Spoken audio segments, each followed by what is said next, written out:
I took a DNA test, and now I'm on the run for my life.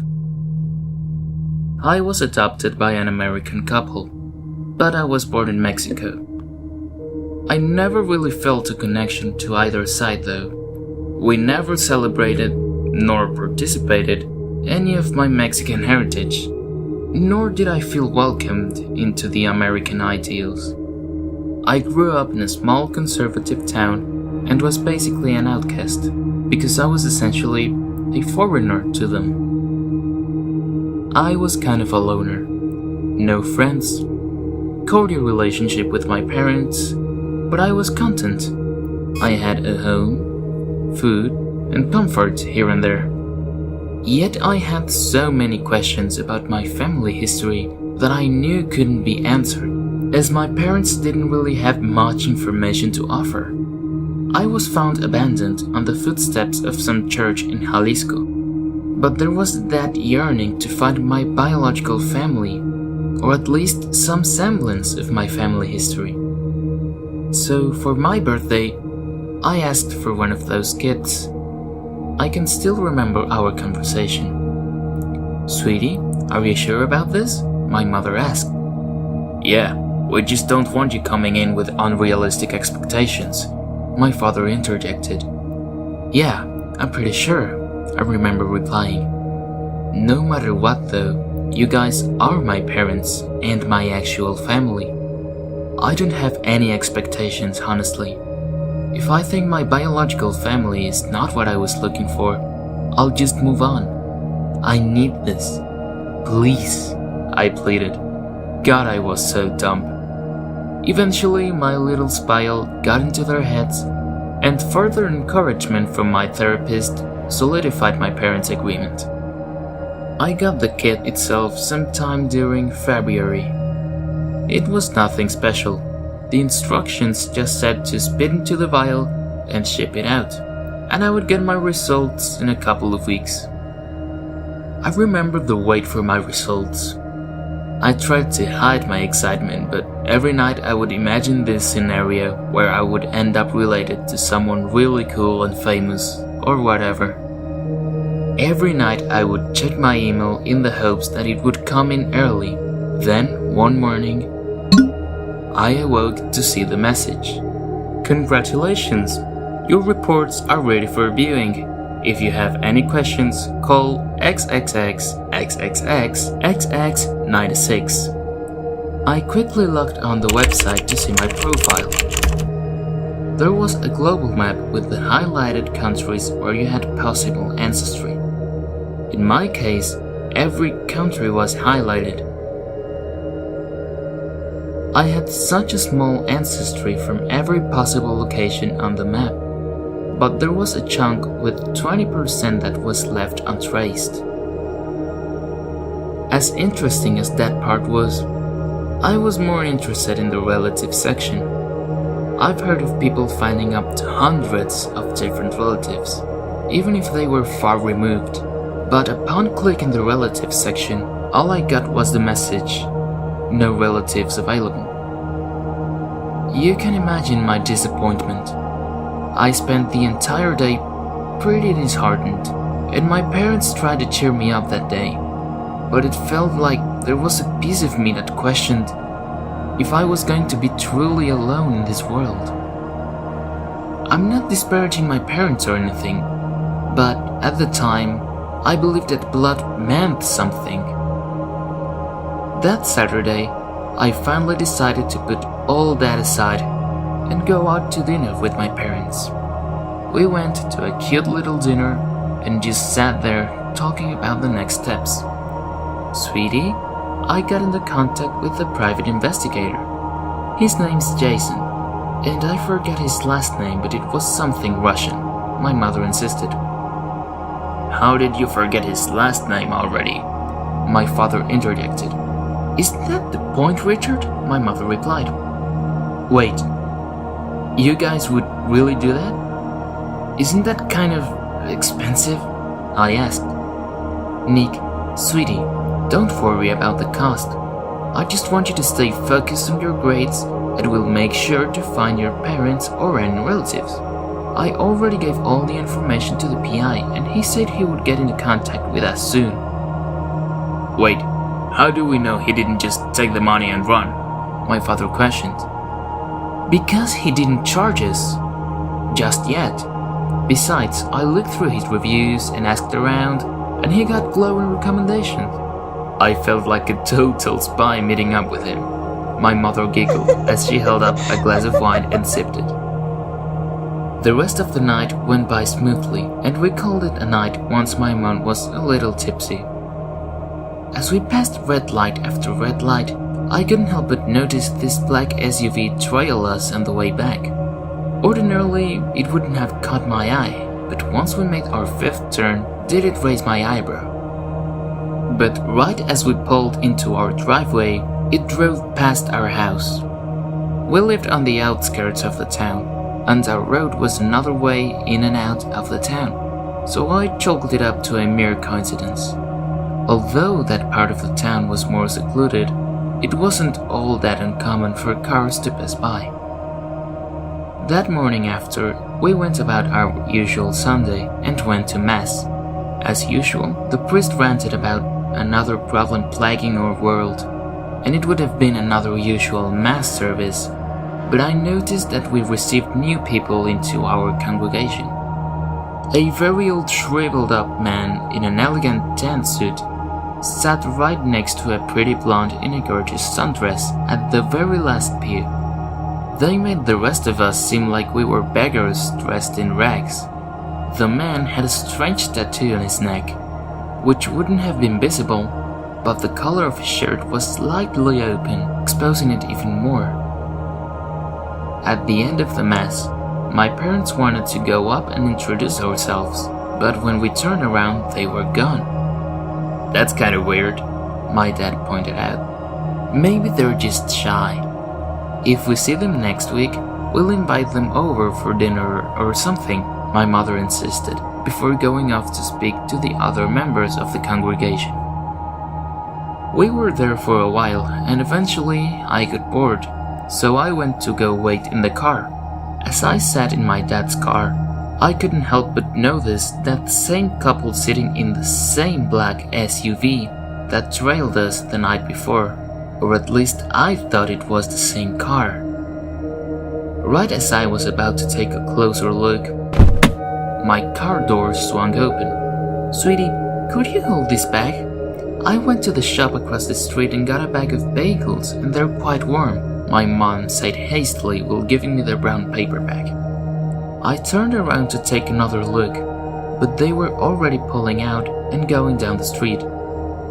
That night I stayed up pretty late doing some last-minute project, when I remembered that I was supposed to take out the trash bin out to the curb. The garbage truck was going to pass by in the morning, and so I put my shoes on and quickly went outside to pull it out. Our house was surrounded by trees, with a single road coming up to our driveway. As obstructive as the trees were, I could still get a glimpse of the main road and the faint outline of that same black SUV. It was just parked facing our face. As I began to get closer, its headlights turned on, and they drove away.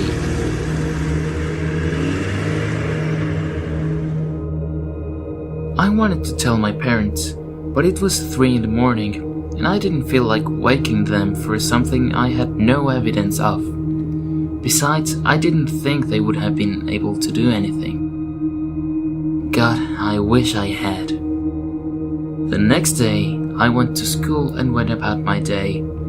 By third period, I was in the middle of a test when there was a knock on the classroom door. The principal stood there, with the dean talking on his walkie-talkie. He motioned for the teacher to step outside with him, and the dean came in, hushing us to be silent. "Focus on your exams," he said quietly, looking down at his shoes while avoiding contact with anyone.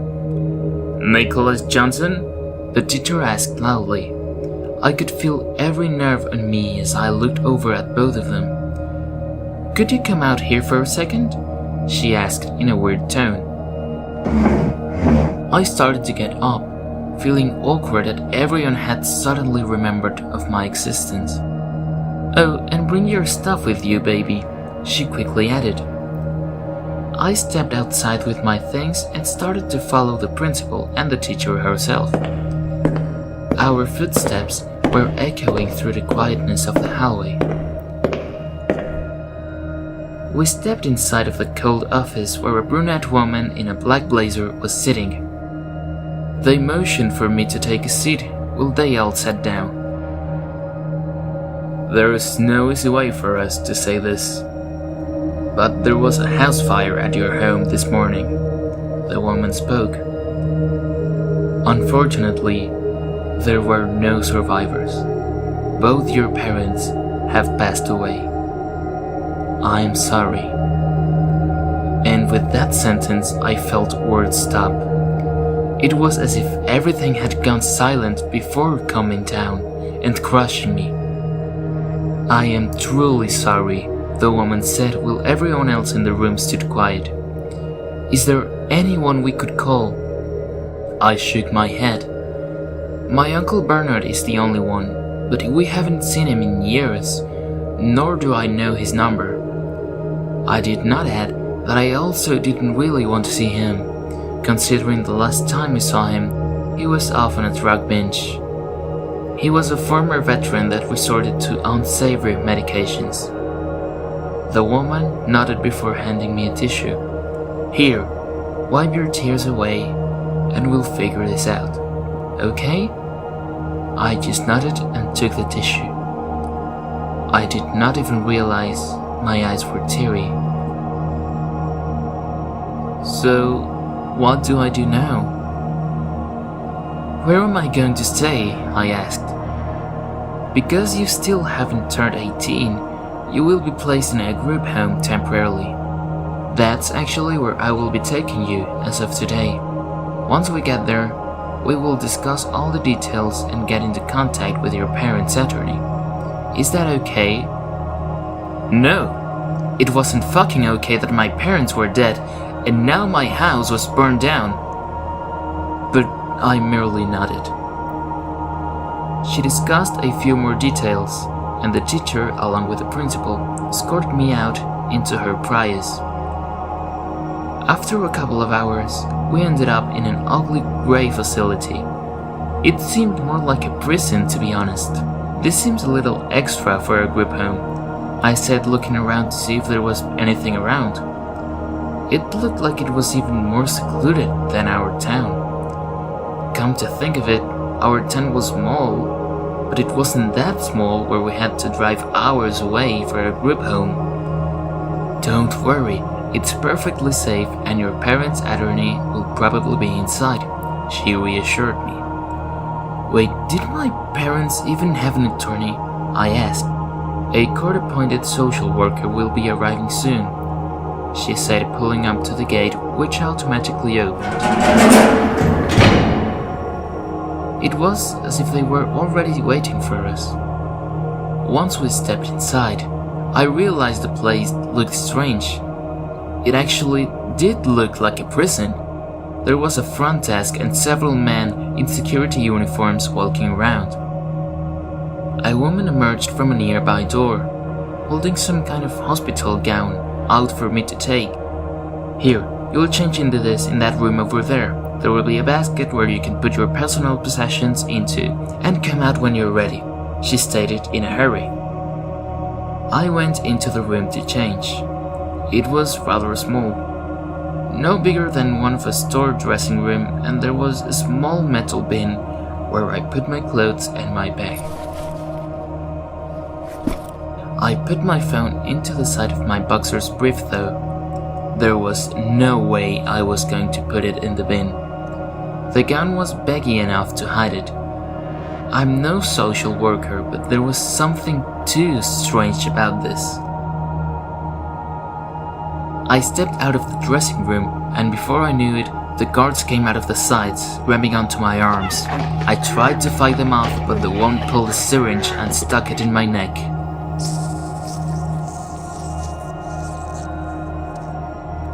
After that, I blacked out. I woke up in a tiny empty room, like a psych ward. I was in a straitjacket and the room was all padded up. Where the hell was I? And what the hell was going on? I tried to wiggle and feel my phone, but I realized that it must have been taken by them. Damn it. Hey, let me go! I don't know who the fuck you are, but I have rights! Let me out of here! I yelled out, trying to bang on the door. Hey, can you shut up? A muffled voice yelled out. Who's there? I yelled out. I'm next door, so you can't see me, but there's a vent on the ceiling that carries your voice. They spoke. It sounded like a male, but I wasn't too sure. Why are we in here? I asked. Oh? I asked. Are you new? He asked. New? New to what? What's your name? Nick. Nicholas Johnson.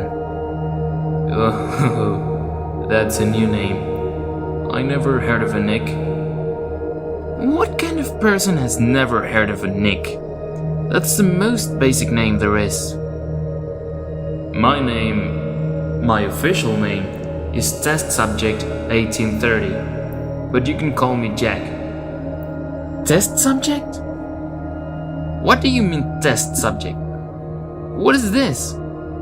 This is a collective facility. I'm not too sure about all the details, but they track and gather anyone with, special DNA. Special? Yeah. So, you know how there were different types of human species like Neanderthals, Homo sapiens, and that last one which I never learned the name of. Something like Deniven? Small humans. Barely? Didn't they go extinct like thousands of years ago? Sort of. They disappeared, but there are still traces of them in our DNA. Well, depends on the populations. Anyways, there was another species of humans known as the Anunnaki. They weren't anything special, and they went extinct as well. Okay, so what does that have to do with me? Well, so the standard DNA is made up of 4 sugars: adenine, guanine, thymine, and cytosine. These combinations make up our genes. But the Anunnaki had another sugar molecule, or something like that, called ambromin. Ambromin? Yeah. It's undetectable unless you know what you're looking for. The general public doesn't even know about it. Only the collective has information about it, and they keep it very tight-lipped. So, how do you know about it? I've lived here all my life. Well, most of it. I think I was born somewhere in the Philippines. I barely have any memories of that place though. Every time they harvest from me, I forget more and more. What do you mean harvest? Harvest? They need to extract some of our bone marrow and utilize the cells or something like that. I'm not sure. Harold always gets fuzzy with the explanations. Sometimes I feel like he tries to confuse me.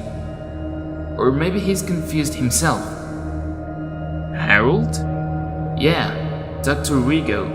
He's the guy in charge of the extractions. I've known him since I was little. How old are you? I'm not sure. I asked Harold once, and he said somewhere between the age of 18 to 20. So, when do we get out? Or when does this end? It doesn't. What do you mean?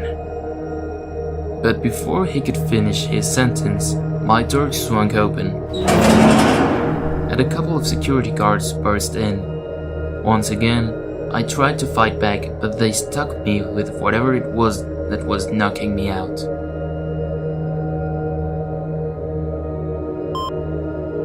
When I woke up, This time I was lying in a hospital bed with several restraints. Whatever it was they were giving me, it was making me weaker and weaker.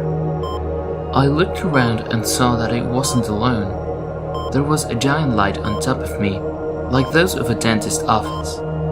The room was dark, but I could make out a large glass mirror with several people standing behind it. One of them was that same pretty blonde woman who I saw at the mass service. There were several others standing around with her, including the man who came to the service with her. Only he was now several years younger. At first, I thought he was related, but when I squinted my eyes, I saw he had that same tattoo. I'm still not sure how that was possible. They all seemed flawless, like they carried this ethereal glow to them. Pretty weird thought, but even though I was tied down, I still had eyes. It wasn't like a nice type of attractive though, but rather artificial, like that of a porcelain doll. Every feature was completely smooth and had a neutral yet sinister expression. Their face looked wrong somehow. It was as if something had combined the world's most beautiful people and pasted them onto a mannequin. I felt the bed tilt forward to the point where I was straight up facing the glass window. I heard footsteps come near me, and I heard the movement of surgical tools. "Don't panic, it will only be a second. You're just gonna feel a tiny pinch," whispered a husky voice. "Please don't," I begged. I tried to push against the restraints, but I couldn't even move a finger. "I'm assuming you're probably trying to move. I can see it in the heart monitor. Don't worry, the nerve blocker will prevent you from hurting yourself." And once again, I passed out and woke up in a completely sterile room. I laid in another bed surrounded by other hospital beds, but I could only hear the beep of my ventilator. I looked around and saw a wrapped up body laying on the bed across the room. I got up slowly and my back started feeling like it was on fire, but I pushed through every step.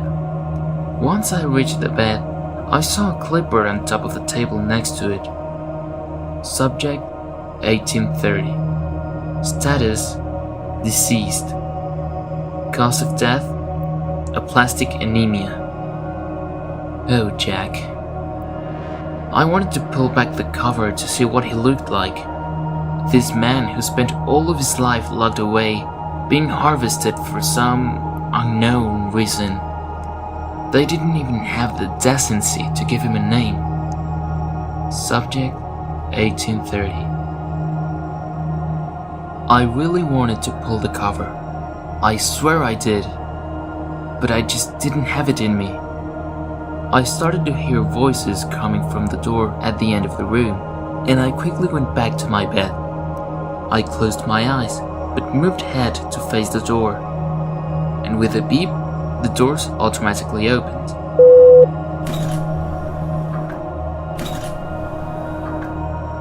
"Sarah, we have to finish the extraction for subject 1830 and prepare the crematory," a woman's voice spoke.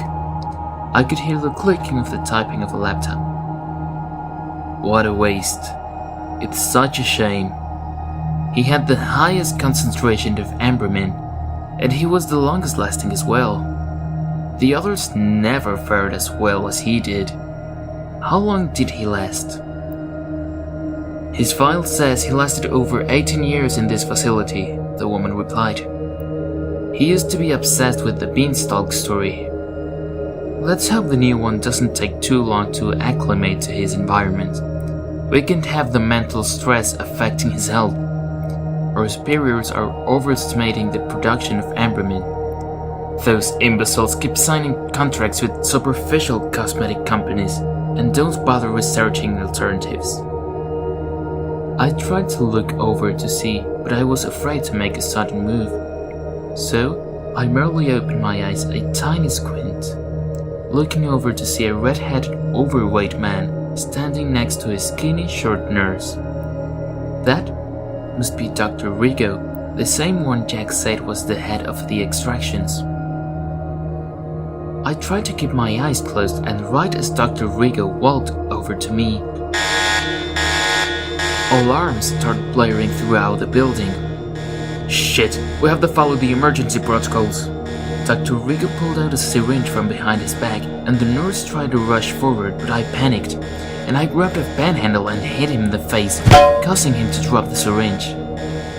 He stumbled back and grabbed at his head, while the nurse lunged forward to grab the syringe, but I shoved her before she could grab it and jammed the syringe into the doctor's chest. The nurse went to the side and kept pushing a button near the side of the bed, as if she was calling for more staff, but the alarms were too loud for anyone to hear anything, so I punched her in the head and I fell forward. My vision was turning dark, and I could see the doors open and 2 men rushing in. I thought one of them looked familiar when I heard my name being called out. Nick? Hey buddy, I'm right here, said one of them. I wanted to say something back, but my eyelids felt way too heavy for me to even see, much less speak. I woke up in the back of some sort of vehicle with a bunch of other men around me. 7 to be exact. I was beyond freaked out, but when I reached over, I realized that I knew some of them from photos of Uncle Bernard and his army buddies. Sleeping Beauty is awake, replied the man sitting to my left. I think his name was Zane Mullins. His blonde hair and sad blue eyes made him stand out in the picture with my uncle. He was the only one I really recognized. I looked over at the passenger seat to see my Uncle Bernard leaning over to me. You alright, kid? He asked, his voice carrying through the air like a soft thread. With those 4 simple words, I broke down sobbing like a little bitch. I tried to open my mouth to say something, but I couldn't stop shaking, and I was gasping with every breath, just crying and crying. I didn't understand anything that just happened. I felt a hand pat at my shoulder in an attempt to comfort me. Let it out, kid. You did fine, Bernard's voice said in a slight whisper. After a couple of hours, we finally arrived at a rundown motel in the middle of nowhere. I wasn't even sure what state we were in anymore, but I knew we were nowhere near Kentucky. They gave me some actual clothes to change out of the hospital gown, which was practically exposing all of me. The room itself was nothing special, but it was packed with diagrams, maps and weapons laying all over the bed and the spare table. What's all this? I asked. This was us planning to get you out of that place. What was that place? We really don't know, my uncle asked while glancing over at Zane. So, what do you know? Zane moved an already open file that was on the table and shuffled some photos before passing it over to me. Unrecognizable black charred debris laid in a large pile. It was my house, or whatever was left of it. Are my parents really dead? I asked, hoping to hear that maybe like me, they were safe in a motel somewhere. My uncle nodded sadly. I talked to one of the firemen that responded to the scene, and he said that he found the remains of both your parents. The coroner said they were both dead before the fire. Can't we go to the cops? No, the fireman and the coroner were both found dead a couple days later. Zane spoke up. The only reason I heard about the fire was because some private investigator named Jason Kasakova reached out to me pertaining information regarding your whereabouts. He stumbled upon something strange, and when he didn't hear back from your parents, he put 2 and 2 together and somehow found me. What do you mean, something strange? I asked. Older man pulled up a chair and took a seat at the table, while my uncle motioned me to sit across him. The PI worked as a former detective before he retired, somewhere in New York City. In one of his cases, a kid was kidnapped in the broad daylight. The neighbors reported that there were black vans and men in suits patrolling the neighborhood a couple of days before the disappearance. He obtained footage of the kidnapping, and when he tried to bring it forward to his superiors, he was shot down and the footage was erased. The kid's family was later found dead due to carbon monoxide poisoning. He thinks something spooked his superiors so much that they covered it up. He paused before glancing over at Zane, then over at me. A week before the kid disappeared, he took a DNA test. He was also adopted. I felt a twinge of sadness and anger, but mostly guilt. Did I get my parents killed? Was I the cause of this? We don't want you to start blaming yourself. It's natural to feel curiosity about where you come from, Zane spoke up. I guess he could read the expression of my face. Yeah, it's not your fault. Another one of his friends, whose name I haven't learned yet, spoke up. My uncle gave me a weak smile before looking back at the papers in front of us. So, where do I come in? I asked quietly. After the PI heard about the fire, he quickly combed over all the surveillance footage from the nearby locations and found these. He pulled out a couple of photos, and upon closer inspection, it was the same old man and woman in the sundress that was at the mass service and at my extraction or harvesting, whatever it was. I looked over at my uncle, allowing him to continue. He gave them over to another guy that ran them through some fancy computer software, but he didn't find just their identities, but a whole bunch. What do you mean? Like various different identities and aliases that span through different time periods. It doesn't make sense, but somehow they might be older than they look. We all thought it was maybe some weird resemblance or related, but when we looked closer into their identities, we realized it was all fake.